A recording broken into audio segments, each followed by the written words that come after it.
Hello and welcome back to INMR, where in today's podcast I'm going to be previewing the Euro 2024 final between Spain and England. Lamine Yamal's wonder goal helped overcome Mbappe and co, whilst the last minute winner from Ollie Watkins earned the Three Lions a spot in back-to-back Euro finals. In today's podcast I'll analyse both semi-finals before looking at how each side could set up in the final, so let's get straight into it with Spain's 2-1 win against France on Tuesday night. France stunned Spain with an early goal from Kolo Muani, but they quickly responded by flipping the game on its head. Yamal's goal was one of the best this tournament, and for me, he's one of the best young players I've seen in my lifetime. I've been really impressed with Dani Olmo too, and how he stepped up following Pedri's injury from the quarter-finals. Speaking of injuries, we could see Morata miss the final due to a bizarre reason, which was jolting his knee after a steward collided with him whilst trying to catch a pitch invader. He should be fine despite looking in some discomfort during the lap of honour, and if unfit, we could see Hoslu take his place up top. Carvajal returned to his spot in right back after seeing out his ban. He received a red card in the quarter-finals against Germany for dragging Musiala back whilst on the counter, and Laporte's centre-back partner Normand will also make his return from suspension.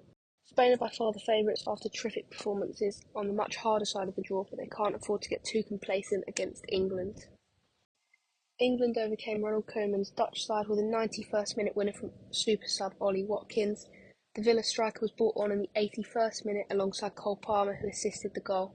After a less impressive second half, the pair showed England exactly what they've been missing in attack throughout the entirety of the Euros. It was the Netherlands who struck first though in the 7th minute when Xavi Simons dispossessed Declan Rice in the midfield before unleashing a powerful strike past Pickford and into the top left corner.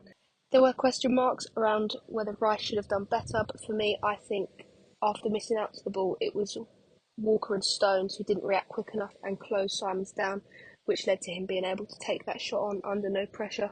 For me, John Stones has been out of his depth throughout this tournament, with his far less experienced partner in Mark Gahey showing him up on numerous occasions. He's been superb this tournament and stepped up to the occasion time and time again in an England shirt. The same can be said for Kobbie Mainoo, who's been great in the midfield, securing that starting spot ahead of Conor Gallagher and Trent. Wednesday night was no different, and the stats you see on screen now highlight the positive impact that he made. Harry Kane's positioning again was poor, dropping deep and congesting the midfield, which for me causes more harm than good.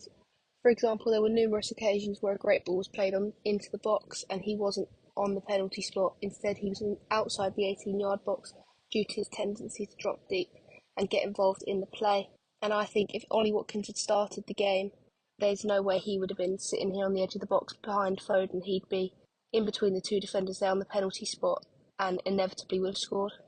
Finally then, the penalty that brought England level brought a lot of controversy due to its harsh nature. For me, I think it's unlucky for Dumfries, as it's not a clear and obvious error to not give a foul initially. However, I do agree with various pundits who have said that anywhere else on the pitch there would be a free kick. But again, the lines with VAR have been blurred, but thankfully on the night it swung in England's favour. So all of that means that England have made it to back-to-back Euro finals, and this time they'll go in as the underdogs against a very well-oiled Spanish side. De La Fuente's side have shocked everyone with their performances this Euros, especially in the manner in which they've done it, coming away from that well-known tiki-taka approach. Spain are now playing a more risky style of football where they have less of the ball but go for a more aggressive attacking approach. It's now possession with purpose rather than just keeping it for the sake of it. Their creativity up top has seen a drastic improvement, as you can see on screen, with 3 Spanish players leading the line for expected assists this Euro campaign.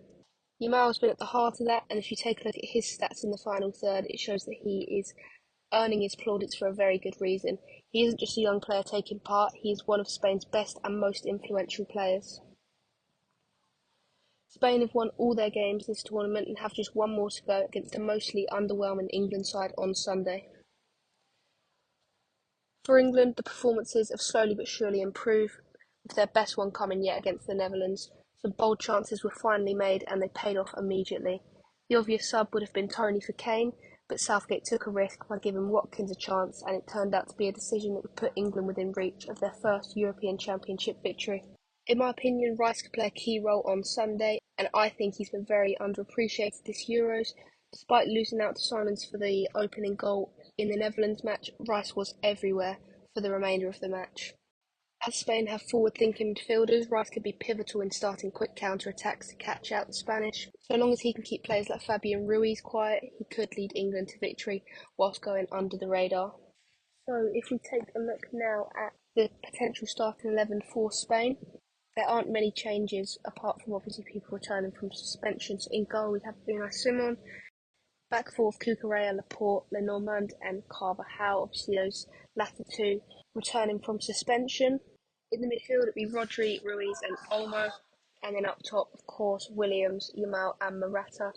I think the two wingers are going to cause havoc and potentially, well, most likely target down the right hand side. Obviously England's left where Trippier is going to be playing. I would be surprised to see it down England's right as well, just because I think Walker has shown weakness at points, and against Nico Williams, I don't think he stands a chance. The one to watch in this game, of course, apart from Lamine Yamal, apart from Nico Williams, who have been getting all the plaudits because of their age, for me, it's going to be Fabian Ruiz. I think he's one that I haven't seen a lot of course, seeing as he plays at PSG, but I've been really impressed with the way he's going about his business in the midfield, and it's going to be a tricky job for Rice to keep him quiet. Moving on to the potential 11 for England, we'll go through what I think is going to happen first, and then similar to what we did in the Switzerland preview, I'll then say what I would prefer to see. So Southgate probably is going to go with Pickford in goal, back three, Gahey, Stones, Walker. In the midfield four, it'll be Trippier and Saka on either side. Obviously, initially looking like a 3-4-3, but Trippier would drop back to be that left back. Rice and Mainu at the heart of midfield, Kane up top with Bellingham and Foden just in behind him. I thought Foden did really well. He obviously suited that more central position much better. The fact that it took Southgate multiple games to notice that, and obviously watching him throughout a season, didn't pick up on the fact that he's far more of a central player now, baffled me a bit. But it's good to see Foden now flourishing in his preferred role. Mainu for me has to start. I think he's been player of the tournament for England alongside Saka and potentially Mark Gahey. Obviously, there's going to be a bit of a thing with Luke Shaw. If fit, I think he has to start, which takes me on to my preferred 11, where we stick with Pickford and the back three of Gahey, Stones and Walker. I'd put Shaw on the left-hand side if he could do a full 90. If not, then bring him on at half-time. I totally agree with that, because you'd rather see out a game than start with him and then not have the option later on where you have to then use Trippier in the last moments. Saka on the right again, Rice and Mainu in midfield. Keep Foden. I think that a lot of people have been calling for Palmer to start because of his assist to Ollie Watkins. But for me, Foden's moment's coming. We saw it on Wednesday. He's very close to getting that goal, and he's really starting to show what he can do now that he's playing in position. So I think he's going to have a really good final. Bellingham alongside Foden, and then up top Ollie Watkins. I've been calling for this all tournament that Kane can't start, and Ollie Watkins showed that exactly why on Wednesday. So for me, Ollie Watkins has to start. I'm not a massive fan of Tony, and I think that Watkins offers more, but Kane just can't start. His positioning's not what it needs to be. It's the movement in front of goal as well that's such a key element of why we haven't been successful in front of goal, and that is one of Watkins' best attributes. So that's all from me today. England are one game away from immortality. However, Spain will be favourites to win their fourth European Championship. Thank you very much for listening, and I will see you in the next one.